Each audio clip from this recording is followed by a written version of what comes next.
Get your things and get out of this cabin. Now. Before I have you removed in front of everyone." Bridget Calloway's voice cut through the hush of first class like a blade dragged across glass. She did not whisper it. She wanted every seat between 1A and 6F to hear it. Marcus Bellamy did not move. His hands stayed folded on the tray table. Still, patient, the hands of a man who had been asked to disappear before and had learned exactly how much stillness costs. His charcoal suit did not wrinkle. His breathing did not change. But the air around seat 2A had gone thin, the way it does right before a storm decides which direction to break. "I have a confirmed ticket," he said. His voice was low, level, almost gentle. That surprised people more than shouting ever could. "That's not possible," Bridget said. "This seat belongs to Windrose Crown members. Real ones." Behind her, Warren Ashcroft adjusted the gold clasp on his briefcase with theatrical annoyance, the kind of gesture designed to be seen. "We fly this route every single week," he muttered, loud enough to travel. His wife, Diane, stood beside him in a cream wool coat, one hand resting on her pearl necklace, her smile thin as a paper cut. She looked at Marcus the way people look at a smudge on a window they intend to have someone else clean. "Before you understand how far this moment is about to go, you need to go back 3 hours, to a terminal in Atlanta that had no idea what it was about to become famous for." Hartsfield-Jackson International hummed with the ordinary violence of a Tuesday morning. Rolling suitcases clattered over tile. Announcements overlapped each other in flat, tired tones. Coffee cups steamed in 100 impatient hands. Above gate C14, a screen blinked orange. Windrose Airlines Flight 512 to Seattle, boarding in 40 minutes. Marcus Bellamy stood near the priority line, with a slim leather portfolio under one arm, and he did the one thing that made him invisible in a room full of anxious travelers. He waited without complaint. His navy overcoat was tailored but unremarkable. His shoes were polished but not new. On his left wrist sat a scratched silver watch, the crystal fogged faintly at the edges, the leather band worn soft as cloth. His father had given it to him the day he graduated from Morehouse College, 22 years old, and terrified of every room he was about to walk into. "Walk in like the room already owes you something," his father had told him. Pressing the watch into his palm, outside a gymnasium that smelled of floor wax and pride. "Because most rooms will try to convince you it doesn't." Marcus had carried that sentence through boardrooms, where investors spoke past him to the junior white associate standing at his shoulder, through hotel lobbies, where a concierge once asked if he was there to fix something, through a jewelry store on Peachtree Street, where a security guard trailed him so closely he could hear the man's radio crackling against his hip. He had learned to read a room the way sailors read weather. He knew the particular stillness that came right before someone decided he didn't belong somewhere. At 46, Marcus had built Solace Dynamics into one of the most trusted names in ethical artificial intelligence in the country. His company audited hiring algorithms for hidden bias, tested lending software for discriminatory patterns, and rebuilt customer service platforms. So they treated every voice on the line the same. The irony of what waited for him on this flight would have made him laugh, if it hadn't been about to make him furious instead. He was flying to Seattle to deliver the opening keynote at the National Forum on Technology and Human Dignity. The speech was titled, "Who Gets to Be Seen?" 2,000 executives, regulators, and journalists would be in that auditorium the next morning. People who used the word fairness on stage and forgot it completely in the narrow space of an airport aisle. His phone buzzed. A message from Denise Okafor, his chief of staff for 11 years, the only person who could talk him out of a bad decision with 4 words or less. Windrose executive team confirmed for Thursday. Board wants your read before they sign. He'd typed back 2 words on it. Now boarding Crown and first-class passengers for Windrose, Flight 512 to Seattle, the gate agent announced. The line shifted. Shoulders straightened. Rolling bags jerked forward like dogs catching a scent.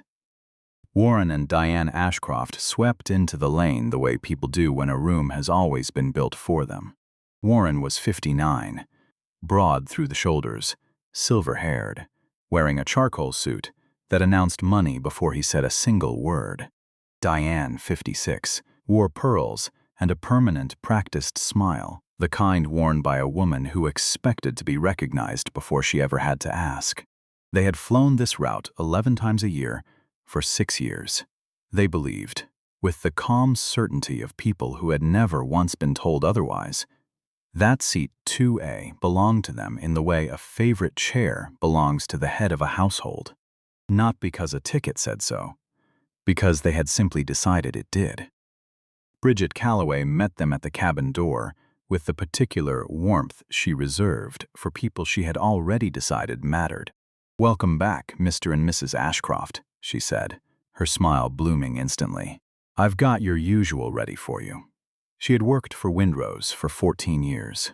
She believed, with total sincerity, that she was good at her job precisely because of moments like this one, because she remembered names, remembered preferences, remembered who deserved to be remembered. What she never examined, not once in 14 years, was the quieter list she also kept. The list of who she decided on site did not. Marcus boarded 11 minutes later, boarding pass in hand, and made his way to seat 2A without hesitation, because it was his seat, purchased 3 weeks earlier, at full fare, confirmed twice, printed on paper he had folded into his jacket pocket that morning, out of habit rather than doubt. That is when Bridget's face changed. "Sir," she said, stepping into the aisle in front of him, "this seat is reserved." "I have a confirmed ticket," Marcus said, offering it without protest. "Seat 2A. She glanced at it for less than a second. "There's clearly been a system error," she said. "I'll get you sorted into economy comfort. It's actually quite nice back there." "I'd rather sit in my assigned seat," Marcus said. His tone did not rise. It did not need to. Across the aisle, an older woman lowered her reading glasses to watch. 2 rows back, a man in a gray suit paused with his phone halfway to his ear. Somewhere near the galley, a cartwheel clicked into stillness. The cabin was listening now, even if it pretended not to be. Warren cleared his throat behind Bridget, unmistakably enjoying himself. "This is our seat," he said. "We fly this route every week. Ask anyone." Marcus turned slightly toward him. "Then you'll understand why I'm not giving up mine," he said. Diane let out a small, silvery laugh, the kind meant to sound gracious and land as something else entirely. "I'm sure there's been a mix-up," she said. "These systems get confused so easily." Marcus heard the sentence underneath her sentence. "People like you get confused so easily." He had heard that translation before, in 100 different rooms, spoken in 100 different tones of voice. The words changed. The intention never did. Bridget's jaw tightened. "Sir," she said, her voice sharpening by exactly 1 careful degree, refusing crew instruction can become a very serious situation very quickly. "I'm not refusing an instruction," Marcus said. He set his boarding pass gently on the armrest, the way a man sets down something he intends to point back to later. "I'm refusing to give up a seat I paid for because someone has decided I don't look like I'm supposed to be sitting in it." For 1 full second, nobody in first class moved. Even the low hum of the engines seemed to hold itself still, the way a held breath makes a room feel larger and smaller at the same time. A young man in row 4, backpack still on one shoulder, quietly lifted his phone and began recording, angling it low against his knee so it wouldn't be obvious. Bridget saw it anyway. Her expression sharpened further. "Put that away," she said. "That is not permitted." "It's a public cabin," the young man said, not looking up. "My name's Tyler. I fly this airline every month for work. I know the policy. Recording for personal safety is allowed." Bridget did not answer him. She turned back to Marcus instead, and something in her had already decided how this would end, long before it actually did. "You have 30 seconds to move to another seat," she said, "or I will contact the flight deck and report a non-compliant passenger. Report whatever you'd like, Marcus said quietly. But before you do, you should call your supervisor. Because in about 20 minutes, this is going to become much bigger than one seat, and you're going to wish you'd made a different choice right now, while you still could. Bridget stared at him, still certain she held every ounce of power in that aisle. She had no idea that the man she was preparing to humiliate in front of an entire cabin was Marcus Bellamy, founder and chief executive of Solace Dynamics. The company Windrose Airlines' own board had spent 8 months courting to rebuild the very customer service systems that were, at that exact moment, failing spectacularly in front of 40 witnesses. And she had absolutely no idea that his assistant had already texted him one line that would change the temperature of the entire flight. Board chair standing by, waiting on your word. Watch that boarding pass sitting on the armrest. It is about to matter more than anyone in that cabin could imagine. 12 rows back, a flight attendant, named Priya Anand, had been quietly watching the entire exchange while restocking a beverage cart. She had worked beside Bridget for 3 years. She had seen this particular performance before, aimed at other passengers, on other flights, passengers whose names she still remembered because nobody else ever seemed to. She felt her stomach tightened into a fist. She did not say anything, not yet. Later, she would have to live with exactly how long that not yet lasted. Bridget straightened her scarf, turned on her heel, and walked toward the cockpit intercom with the brisk satisfaction of someone certain she was about to win. She was wrong about almost everything that happened next. 20 minutes into the flight, with the seatbelt sign still glowing, and Atlanta barely a smear of gray beneath the clouds, Bridget returned to the cabin with a man in a navy Windrose blazer trailing behind her. His name tag read Gordon Pierce, lead purser, and his expression carried the particular tightness of someone who had been pulled away from something more important to deal with, something he assumed would be simple. "Sir," Gordon said, crouching slightly beside Marcus's seat, keeping his voice pitched low in the universal register of managed conflict. "I understand there's been some confusion about seating." "There's no confusion," Marcus said. "I have a confirmed boarding pass for 2A. Miss Calloway has asked me to move 3 times without ever actually looking at it." Gordon glanced at Bridget. She lifted her chin. "He's being difficult," she said. "The Ashcrofts have flown this exact seat for years. It's practically their arrangement." "An arrangement is not a ticket," Marcus said, his voice still level, still terribly calm. "And a paid seat is not a suggestion." Gordon exhaled through his nose, the exhale of a man doing math he did not want to do. "Sir, I'm going to need you to lower your voice and cooperate, or I'll have no choice but to treat this as a security concern." "I haven't raised my voice once," Marcus said. "Not one time since I sat down." "You should check the recording, since there are at least 3 of them right now." Around them, more phones had quietly risen. An elderly woman in row 2, silver-haired, sharp-eyed, had stopped pretending to read her paperback entirely, and was simply watching, her hand pressed flat against her chest, as though holding something in place. "This is Ruth Coleman, 71, a retired school teacher from Macon, and she would remember this flight for the rest of her life, though not for the reason she expected when she boarded it." Gordon straightened. "I'm going to speak with the captain," he said, and turned away before Marcus could answer. That is when the second tier of the humiliation began, and it was worse than the first, because now it was no longer only Bridget's decision. It had become the airline's decision, made in real time, in front of witnesses, with a paper trail forming behind it that nobody in that cabin yet understood the size of. 5 minutes later, the intercom crackled. "This is Captain Elena Reyes, speaking from the flight deck. We have a situation in the forward cabin that needs to be resolved before we continue our climb. I need everyone to remain seated and calm while my crew handles this."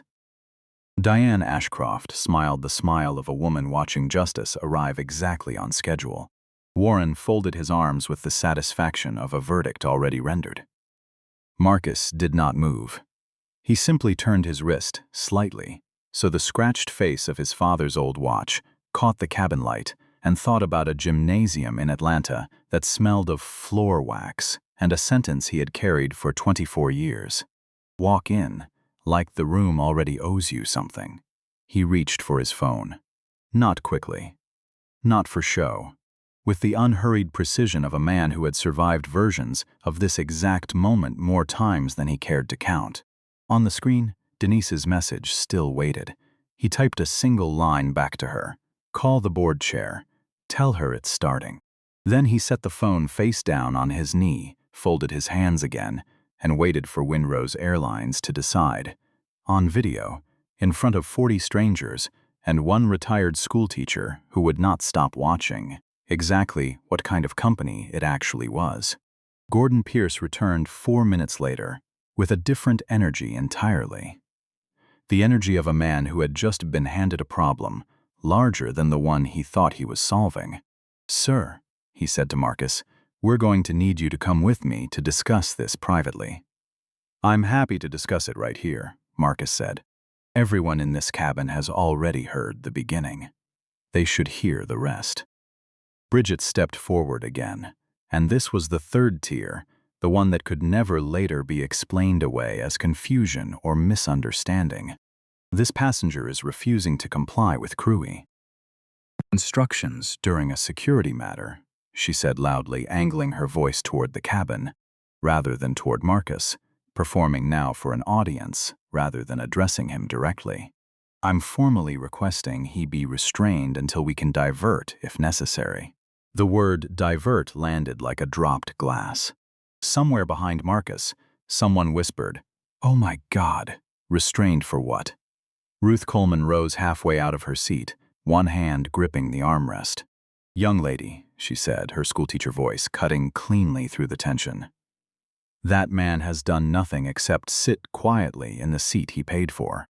I have watched every second of this." "Ma'am, please sit down," Bridget said without even glancing at her. "I will not," Ruth said. "I taught 8th grade English for 31 years. I know exactly what a false report sounds like, and I am listening to one right now." For the first time since the confrontation began, something crossed Bridget's face that was not certainty. It was there and gone in less than a second, the faint, unwelcome flicker of a script that might not end the way she had assumed it would. Marcus watched it happen. He did not smile. He simply reached down, picked up his phone, and looked back at her. "You should call your supervisor now," he said again. Quieter this time, almost gentle, the way you'd warn someone standing too close to a ledge they couldn't yet see, before this becomes something you can't take back. 6 minutes after Ruth Coleman refused to sit down, Captain Reyes stepped out of the cockpit herself, something senior pilots almost never do mid-flight, unless the situation has crossed a threshold that can no longer be managed by intercom alone. She was 52, compact gray threading through dark hair pulled into a tight knot, and she had flown for Windrose for 19 years, without a single formal complaint against her crew resolution decisions. She surveyed the cabin once, quickly, the way pilots learn to read instrument panels, taking in everyone at once. Then her eyes landed on the boarding pass still sitting on Marcus's armrest. "May I see that?" she said. Marcus handed it to her without a word. She studied it for exactly 4 seconds, then looked up, first at Bridget, then at Gordon. "This ticket is confirmed, first class, seat 2A, purchased under his name 3 weeks ago," she said. "There is no error here. Someone please explain to me why we are 26 minutes into a securities escalation over a seat that was never in dispute."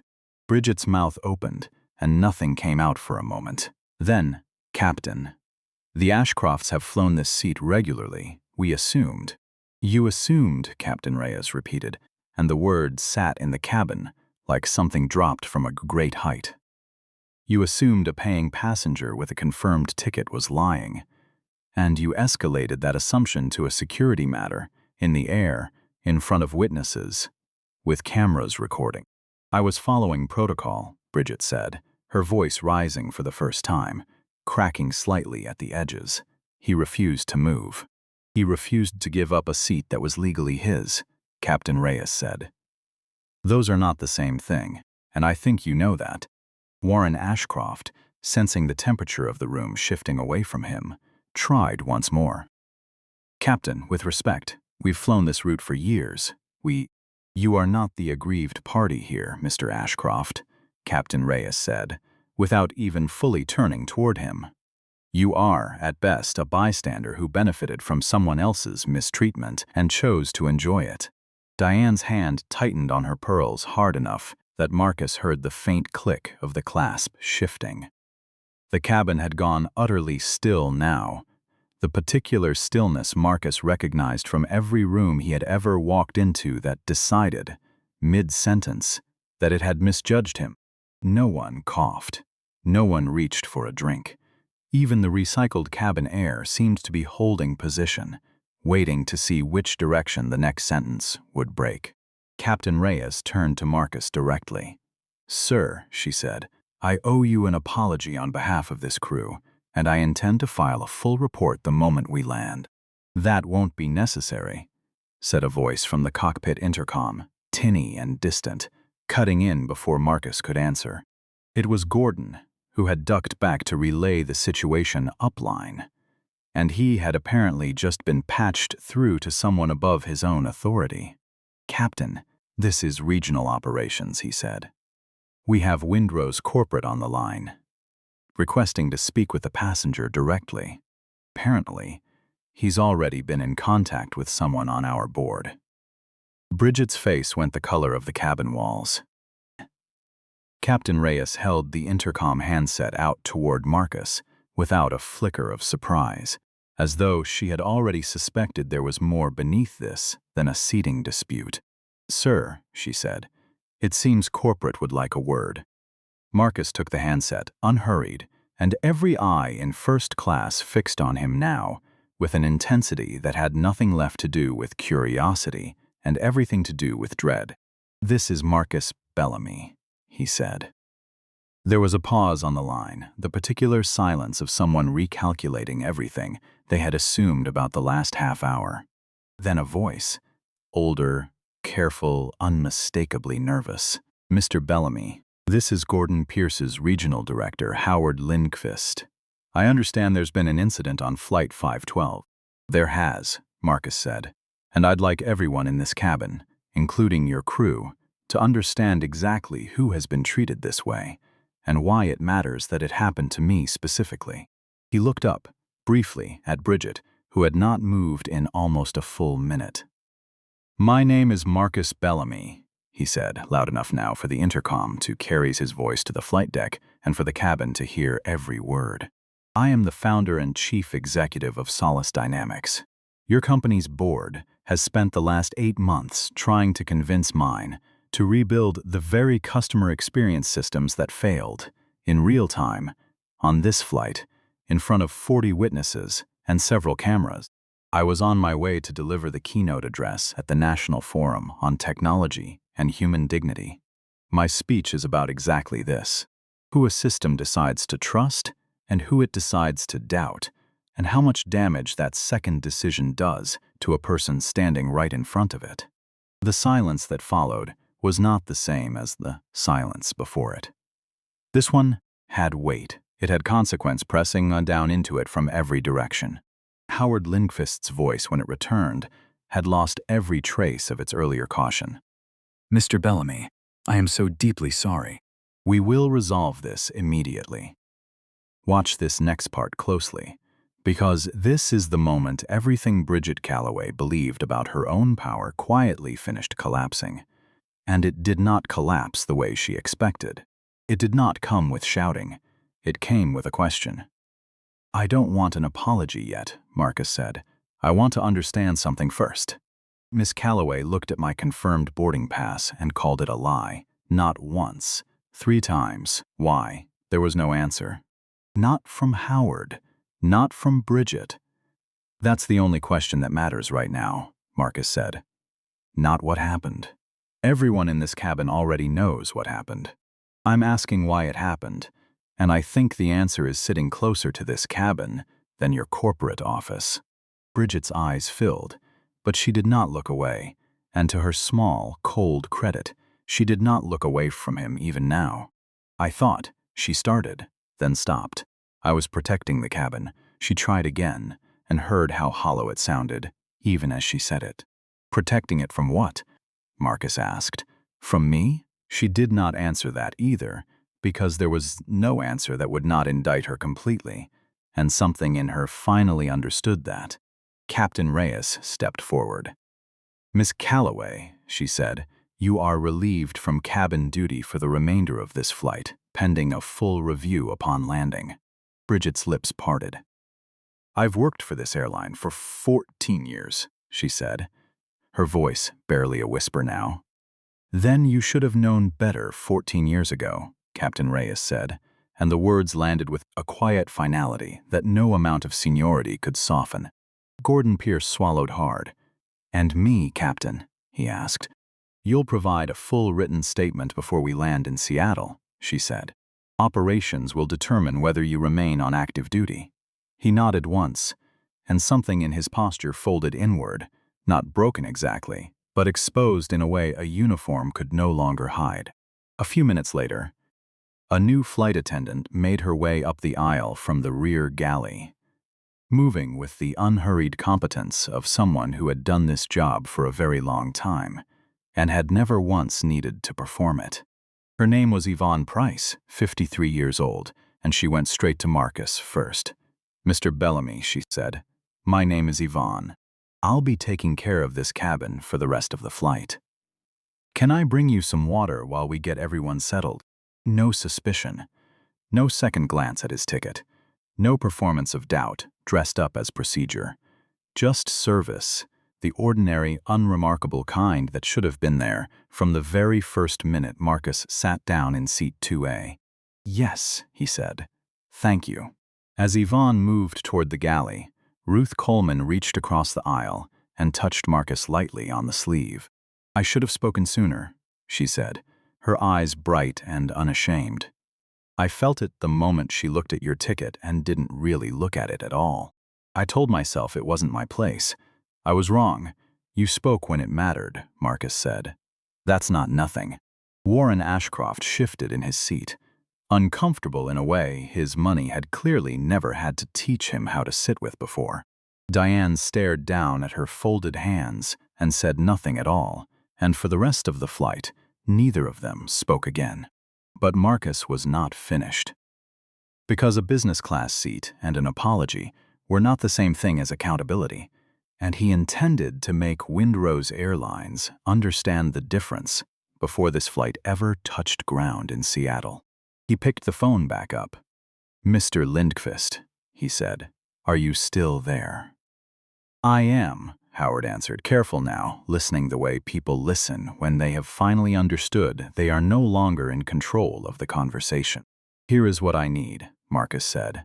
I need every crew communication log from this flight preserved, untouched, starting from before boarding. I need the passenger service tablet records preserved. I need written statements from every crew member who participated in this, not just Ms. Calloway and Mr. Pierce. I need confirmation, in writing, that Tyler in row 4 and every other passenger who recorded this will face no retaliation of any kind from this airline, ever, for any reason. And I need this incident investigated by someone entirely outside your customer operations chain, because the people inside that chain just proved they can't be trusted to investigate themselves. There was a pause. We can commit to preserving the records immediately, Howard said. The outside investigator, I'll need to bring to the executive committee. That sounds like a delay, Marcus said.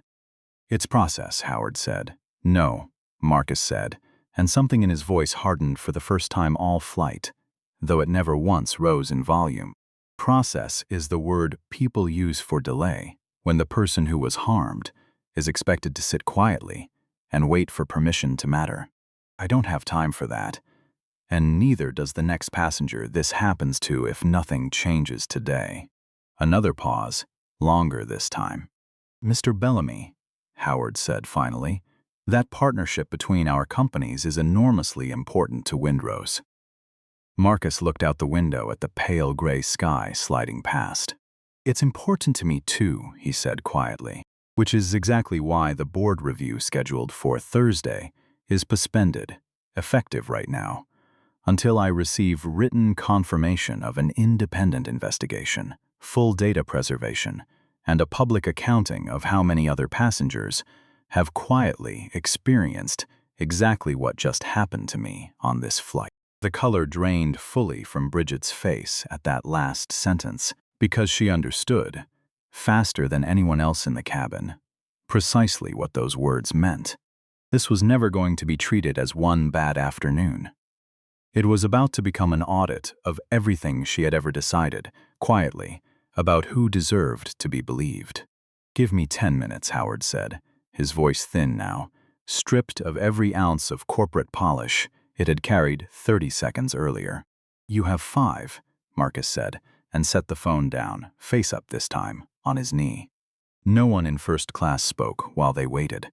The cabin lights seemed too bright and too dim at once.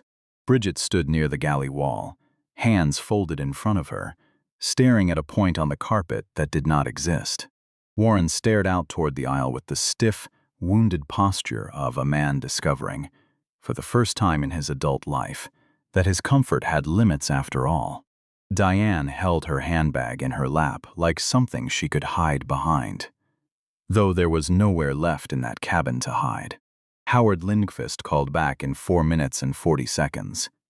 "Mr. Bellamy," he said, "the executive committee has approved an independent investigator, effective immediately. Every record related to this flight is being preserved and copied to your legal counsel, and ours within the hour. We are also opening a company-wide review of any prior complaints matching this pattern, going back 3 years. "How many so far?" Marcus asked. A long pause. "Preliminary numbers suggest at least 11, Howard said quietly, possibly more once the review is complete. 11, Marcus repeated, and let the number sit in the cabin exactly as long as it needed to. 11 people who sat in a seat like this one and were told in one form or another that they didn't belong in it. How many of them do you think spoke up the way I just did?" Howard did not answer, because there was no answer that would not make things worse. "Thank you," Marcus said, and the simple, quiet courtesy of the word made Bridget's eyes drop even lower than before. She had braced herself for his anger.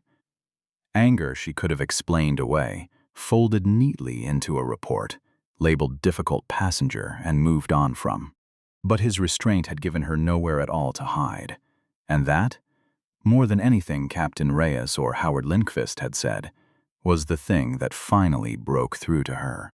"I've served this airline for 14 years, she said again, quieter now, almost to herself. Captain Reyes, standing a few feet away, did not soften. "Then you had 14 years to learn better," she said. "And you chose not to." The rest of the flight passed in a strange, careful quiet. Yvonne moved through the cabin with steady professionalism, refilling water glasses, checking on Ruth Coleman twice without being asked, offering Tyler a blanket he hadn't requested but accepted gratefully. Bridget stood near the rear galley for the remainder of the flight, relieved of duty exactly as promised, watching the cabin she had once commanded operate perfectly well without her particular brand of certainty. When the wheels touched down in Seattle, the cabin did not erupt into applause the way movies like to pretend these moments always do. Instead, there was something quieter, more honest, the low murmur of people who had just watched something true happen and did not yet know what to do with it. 3 months later, Marcus stood backstage at the same national forum on technology and human dignity he had originally been flying to speak at. Except this time the keynote had been rewritten entirely around what happened on Flight 512. The footage Tyler recorded had been viewed more than 30 million times. Windrose Airlines' independent investigation had confirmed 19 prior incidents matching the same pattern across 4 years, all involving black passengers in premium cabins, all previously dismissed internally as isolated misunderstandings. Bridget Calloway was terminated 11 days after the flight landed, not for the confrontation alone, but for a detail the investigation uncovered afterward, buried in the passenger service tablet logs Marcus had insisted be preserved. She had manually flagged Marcus's ticket as unverified before he ever reached his seat, based on nothing but his name and his photograph on the booking record. A full 90 minutes before boarding even began. It had not been a mistake made in the heat of a moment. It had been a decision made in advance, quietly, alone, with no one watching. Gordon Pierce kept his job, but only after an 8-week suspension and mandatory retraining, and colleagues later said he became, of all things, the most careful purser in the entire Seattle base, the one who now double-checked every seating dispute personally before anyone else was allowed to intervene. Warren and Diane Ashcroft never flew Windrose again. Not because the airline asked them to leave, because, according to a gate agent who later recognized them at a different terminal, Diane could no longer meet the eyes of anyone in a Windrose uniform without visibly flinching, as though the memory of that cabin had followed her onto every flight since. Ruth Coleman received a letter from Marcus himself 2 weeks after the flight, along with 2 first-class tickets to anywhere Windrose flew, which she used at 71 years old to finally visit her granddaughter in Portland. She kept the letter, she told a local newspaper months later, in the same drawer where she kept her retired teaching certificate, because both of them, she said, were reminders of the exact same thing, that speaking up when it cost you something is the only kind of courage that actually counts. And the watch. The old, scratched silver watch with the fogged crystal and the soft leather band, the one Marcus's father had pressed into his palm outside a gymnasium 24 years earlier. It never left his wrist, not during the confrontation, not during the keynote 3 months later, not during the quiet moment backstage, right before he walked out to speak, when he looked down at it one more time and thought of every room that had ever tried to convince him he didn't belong in it. He had stopped believing that a long time ago, but some rooms, it turned out, still needed to be told. If this story reminded you that dignity should never depend on what someone else is comfortable seeing, give it a like so it reaches someone who needs to hear it today. Share it with someone who has ever been told, quietly or loudly, that they didn't belong in the room they had every right to be in. And tell me in the comments, honestly, have you ever been the person watching in that cabin? Which one were you? I read every single answer.